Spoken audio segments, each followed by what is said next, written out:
And now for the most sad and depressing sight you'll see all year at Great Adventure.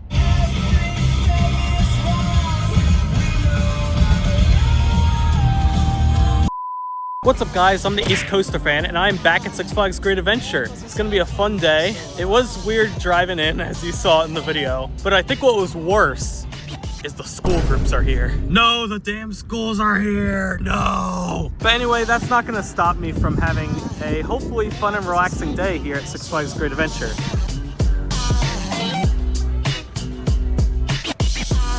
So we're gonna be making our way towards the Flash Plaza in just a bit. But while I'm by the center Main Street fountain, I do want to showcase the sweet spot, which is the renovated coaster candy. They got caramel apples, they got homemade popcorn that's butter, caramel, and cheddar. They got these like cake pops and things of that nature. And then over here is fresh fudge. So yeah, if you're into fudge, this is the place to get it in the park. And speaking of sweets, I do want to come over here to where Sugar Shack used to be. This is now Dream Street Refreshments. And as the name says, this is a spot where you can fill your bottle, which is heavily needed in this park. I'm super happy that they did this.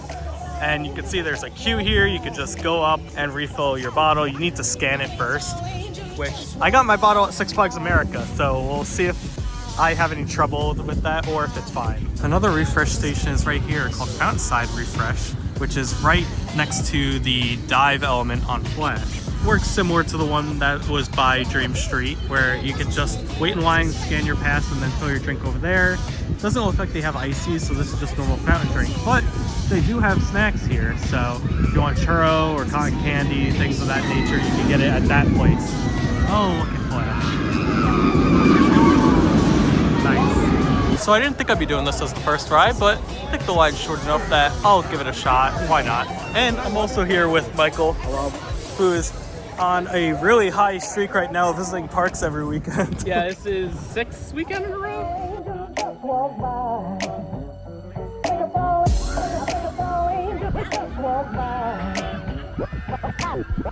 I think it's all angels just walk by.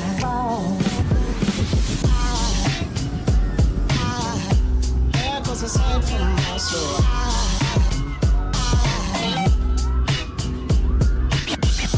Got a ride on Flash again, and that was fun. Did towards the back. Still needs to get that front row ride since the camera was there on media day, but still pretty good. Line's a bit longer now, so can't promise I'll do it again today, but definitely more later in the season. While I'm over here, I do want to point out that today is something called Dance Fest, so there's a bunch of groups maybe for this, and people in like costumes for, I guess, a dance competition. Also, quick shout out to the Flash crew. You guys are killing it today.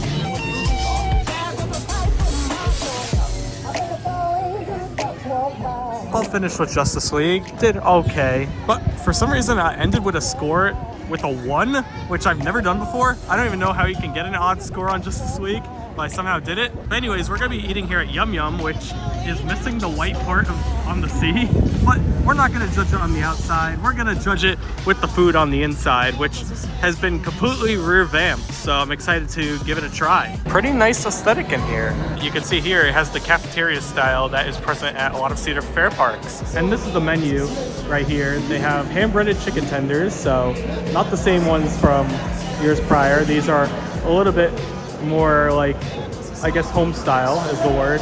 But they also have cheeseburgers, thick pizza, which you can see down there. It's not the same pizza as Primo's, it's different. And then a 3 sides platter where you could just get sides as your meal, and there they are over there. Here's the meal, mac and cheese, and like I said, the new chicken tenders, which do look actually better and more like the Cedar Fair versions. So gonna dig in. You got cheeseburger.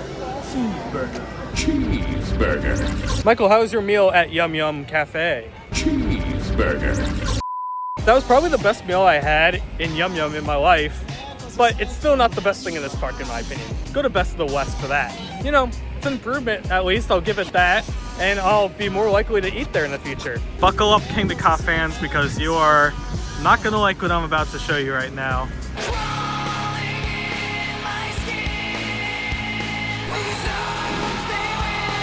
Man, this is sad. The log flume is back open for the season. I have not ridden this ride since, get this, 2022 during Thrill-a-thon ZRT at night.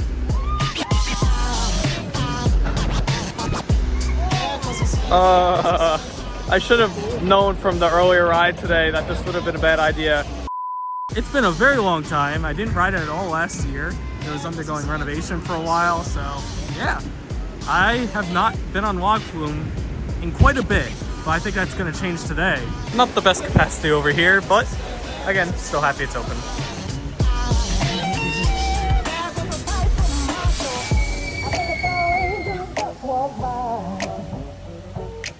Already dried off a little, but that was a really great ride on Summit Log Flume. I really missed that ride. I gotta do it a lot this season to kind of make up for the years that I missed it. I think it's all angels just walk by. Echoes a sign from my soul.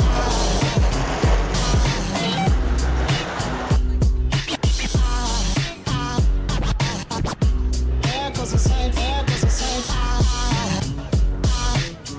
Now echoes a sign from my soul. All done with El Toro, and that was definitely running like a summer ride. Really fast, really strong airtime, overall great experience. Sat in second to back, which is always my favorite seat, and yeah, it's great as always. This is the former entrance to the Wild Walkway next to Plaza del Carnaval, and I want to come over here to look at the enclosure where the animals used to be. Now the animals have moved, they're no longer in this park, but you could just sort of see the condition of where they used to live, and it's kind of depressing and sad. I know this is an area the park is looking to change, so hopefully they do it sooner rather than later. Here's a bit of a rare angle that I never really get on this channel. We're behind the Slingshot, which is about to launch, and behind me is go-karts. Just want to showcase this area in case it changes dramatically in the course of like a year or two. And also I'm gonna catch them launching. Echoes a sign, echoes a sign. Now echoes a sign from my soul. Nice. I know their next spot for a coaster is the car plot, but you could easily fit another one here and another one by Daredevil Dive. There's just so much space in this park. It's like they have so much space where they could put something and replace it, but they need to first focus on the giant empty fauna land over there. Which they should, Yeah. but like, It's like King's Island, how, you know, they removed Vortex years ago and still haven't found a plot of land for it yet. And they've already been talking about like, oh, what else is going to be removed from King's Island when there's a whole empty plot right there. remember when they were talking about expanding Oh, Beast? the Beast 3.0, it's like an El Toro looking drop. God. Hey, head to this park. And because we are in recent morning, there's Six Flags America with a super loop too, so you know this is really out of date. Like last year it was removed, that's gotta be at least a few years old now. And here is your other refresh station, which is where the Junior Thrill Seeker snacks used to be. And they also refreshed this over here, which is now called the Pine Barrels Beer Garden. I see what you did there, Six Flags. Echoes a sign, echoes a sign. Now echoes a sign from my soul. Echoes a sign from my soul.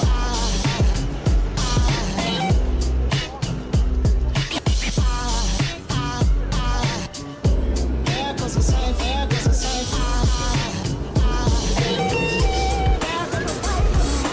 Done with Jersey Devil, and actually did something I have never done before, weirdly enough. One of the past benefits I've always had is using Skip the Lines here, and I get now 4 a day with the upgrade I got in, I think, February. It used to be 2, but weirdly enough, I've never really used them at parks. So when we saw a line that was a little bit in the switchbacks of Jersey Devil, we're like, what the heck, we'll just give it a shot. And it was running a little bit slower than I thought it'd be today, which is kind of strange because it's very warm and all the other coasters seem to be running faster. I don't know, maybe it's just my own opinion. Also, that noise is a kiddie ride over there.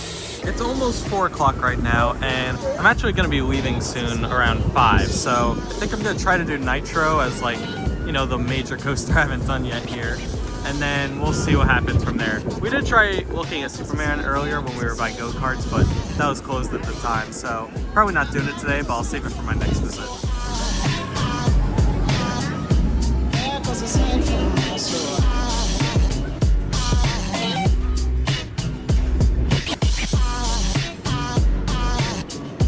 Echoes a sign, echoes a sign.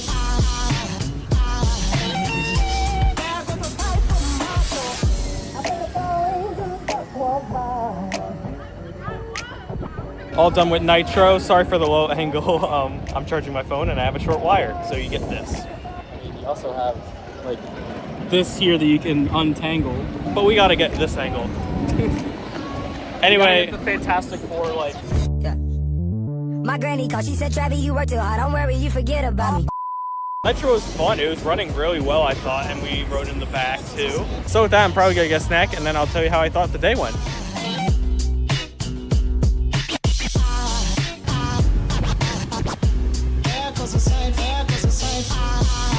So overall, had a good time.